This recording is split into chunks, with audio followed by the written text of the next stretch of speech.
saludo para todos, los saluda Olga Liliana López, soy psicóloga especialista en adicciones de la IPS Universitaria de Cali. El día de hoy venimos a hablarles un poco en relación al craving, cuándo aparecen y cómo se afrontan. El craving pues hace parte de un tema muy importante cuando vamos a hablar en relación a problemas por el uso, abuso o dependencia de alguna sustancia psicoactiva. Por eso es importante que este tema lo conozcamos un poco, sepamos de qué se trata y conozcamos principalmente cómo afrontarlo.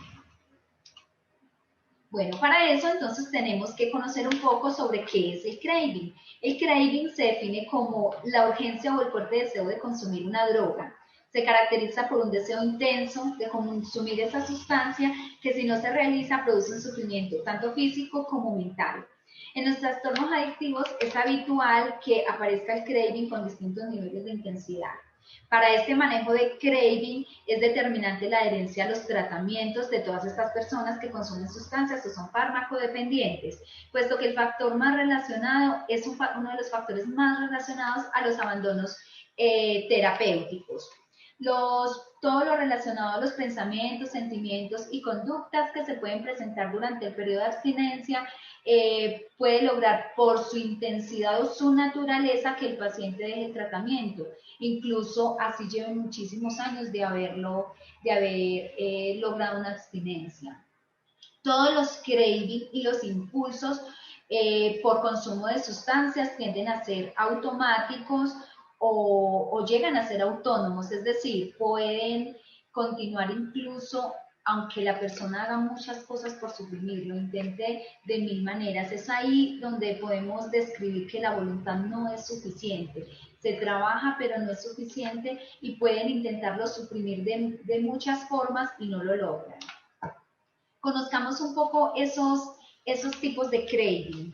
Existe el craving que se da como respuesta a los síntomas de abstinencia. Ocurre cuando se experimenta la disminución del grado de satisfacción que se encuentra por el uso de la sustancia, pero incrementa la sensación de malestar interno cuando se deja de consumirlo. Es decir, baja ese nivel de satisfacción por la droga, pero aumenta el nivel de sensación de malestar cuando se deja de consumirla. El craving como respuesta a la falta de placer es cuando se siente el aburrimiento o no hay habilidades prosociales para uno divertirse, lo cual desea mejorar el estado de ánimo y es donde las personas tienden a automedicarse. Tenemos el craving que se da como respuesta condicionada a las señales asociadas con las drogas. Esto ocurre cuando los pacientes se asocian a estímulos neutros, es decir, una esquina determinada, un lugar determinado, un número telefónico, un nombre, algo que genere un estímulo, un ejemplo. Siempre que pasan por la cancha del barrio están consumiendo sustancias psicoactivas. Eso hace parte de un estímulo neutro condicionado por una intensa recompensa que fue obtenida en la utilización de drogas que inducen a un craving automático. Por eso se generan esos craving automáticos. Respuesta a los deseos hedónicos. ¿Cómo se da esta? Cuando se combina una experiencia natural placentera con el uso de drogas. Ejemplo, ahí lo coloqué muy claro y es el sexo con drogas. Sexo como experiencia natural placentera y las drogas como experiencia inducida por una sustancia que se ingresa al organismo. Todo esto hace que se asocien desarrollando un inicio de craving. Entonces es cuando se consume una sustancia psicoactiva para potenciar también el deseo o la experiencia sexual en el momento. Tenemos otros tipos de craving que también son importantes mencionar, que son los que aparecen durante la fase del consumo, pero desaparecería al abandonarlo. El que aparecería en el mes posterior al cese del consumo y desaparecería por los síntomas corporales o por pensamientos. Se da también el que aparece hasta 2 meses después del cese del consumo y estaría caracterizado por inquietud y un sentido, ojo acá, de falsa confianza que ya no se desea la droga. Entonces se cree o existe ese imaginario de que ya no se desea la droga, pero realmente va apareciendo ese craving. Está también condicionado a las señales externas e internas, que aparecerían hasta 2 años después del cese del consumo y estaría desencadenado por estímulos neutros. ¿Qué tipo de estímulos neutros podemos identificar? Acá nos menciona de las externas e internas y tenemos las señales visuales como un estímulo externo, las señales visuales olfativas o auditivas, las que se dan a través de esos sonidos, o los internos que se dan por pensamientos o por sensaciones. Como pueden ver, esto puede durar hasta de 2 años. Podríamos estar hablando de estos estímulos condicionados. Importantísimo conocer un poco acerca de esas técnicas de craving, porque casi que hace parte de esa esencia en el tratamiento, donde se genera una acción comprometida por parte del paciente que en el momento tiene el problema por el consumo de sustancias, y a través de estas técnicas que son estrategias cognitivo-conductuales. ¿Por qué cognitivo-conductuales? Porque están basadas más como en orientar todos esos pensamientos, acciones o conductas que son como de connotaciones tan negativas, y la intención es crear unos que sean mucho más adaptativos y muchísimo más racionales. Entonces, dentro de estas técnicas, acá mostramos brevemente 8 de esas técnicas cognitivo-conductuales que hacen parte pues de ese proceso. Tenemos la técnica de detención del pensamiento. Eso es un método que podemos llamar también bloqueo o parada de pensamiento, ¿sí? Consiste en la interrupción o modificación de pensamientos mediante la sustitución de pensamientos que se deben cambiar asociados a ese craving, es decir, es como un stop, en una parada, una orden que se le da a ese pensamiento a través de algún estímulo, de una voz de alto, de un stop, o en casos de imaginación se hace con la señal de pare o con un semáforo en rojo o algo que cree esa detención. Es más como de entrenamiento, ¿sí? Para que se excluyan pensamientos improductivos, lo que conduce más como a esa reducción de esos pensamientos que acompañan emociones negativas para sustituirlas por unos pensamientos mucho más racionales. La idea de esa técnica pues suena fácil, pero es ponerla en práctica donde a través, como les decía, de algún estímulo, una palma, un stop, o algún estímulo que pueda recibir el cerebro donde se le indique esa detención, de que no se va a pensar más en ese momento, en ese deseo, en ese craving que se está presentando.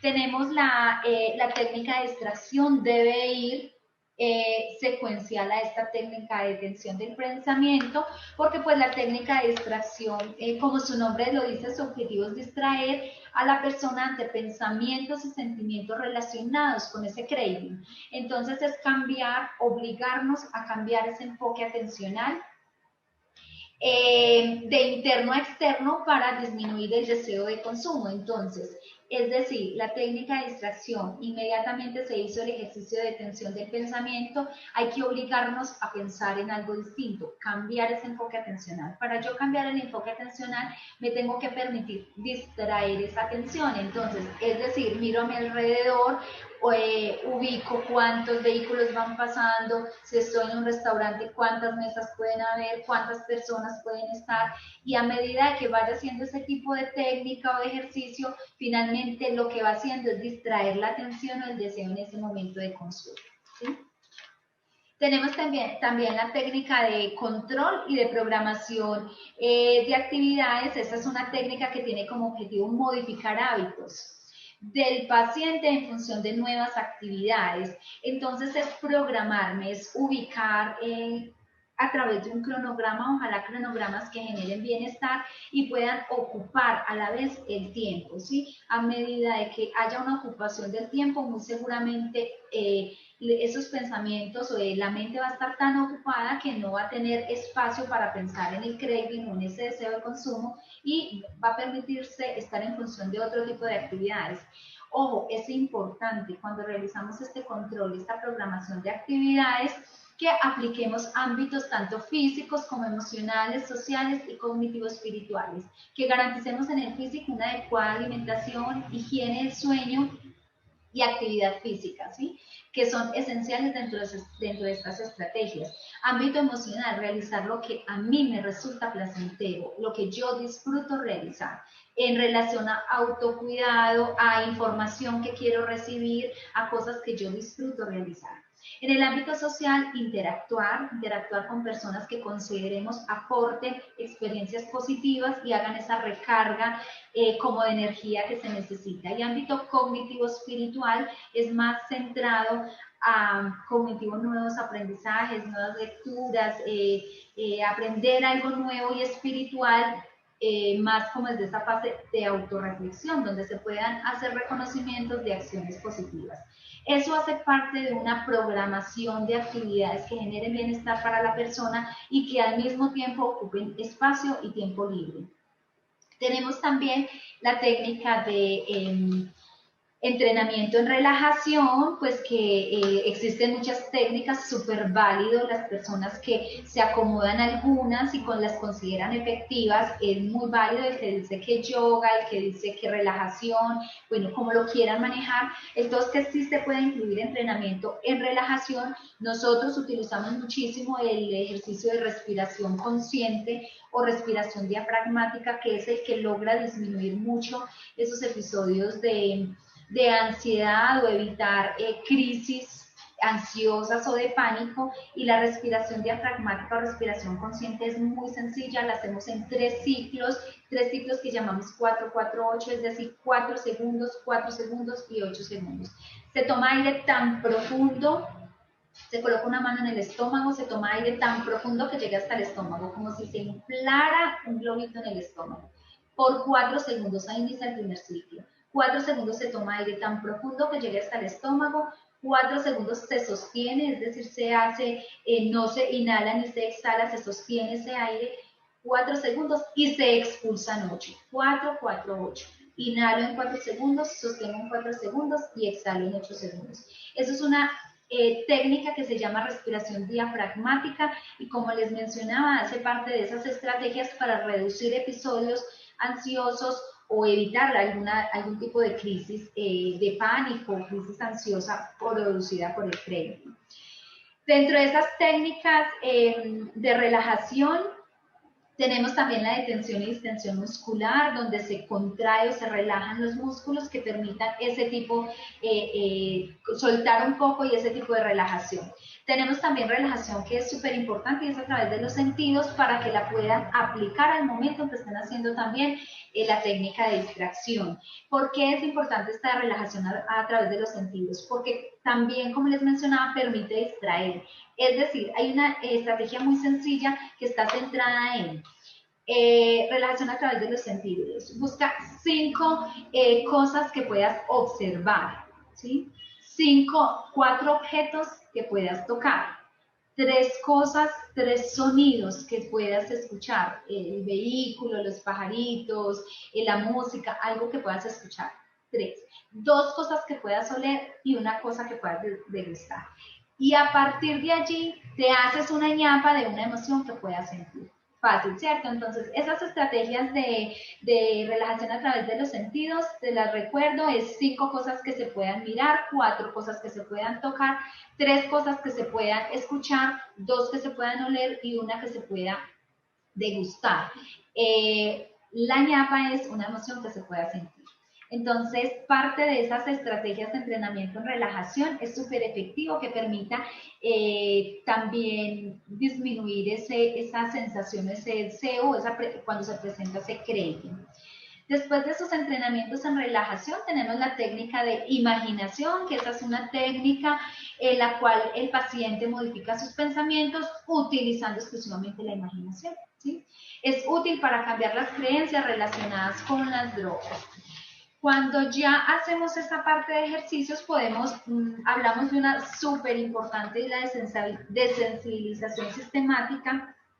Si bien pues es esencial dentro del proceso, hay que tener en cuenta que esta desensibilización se debe hacer con un acompañamiento psicoterapéutico, ¿sí? No es funcional que en el momento, en su fase inicial, la vaya realizando el paciente solo.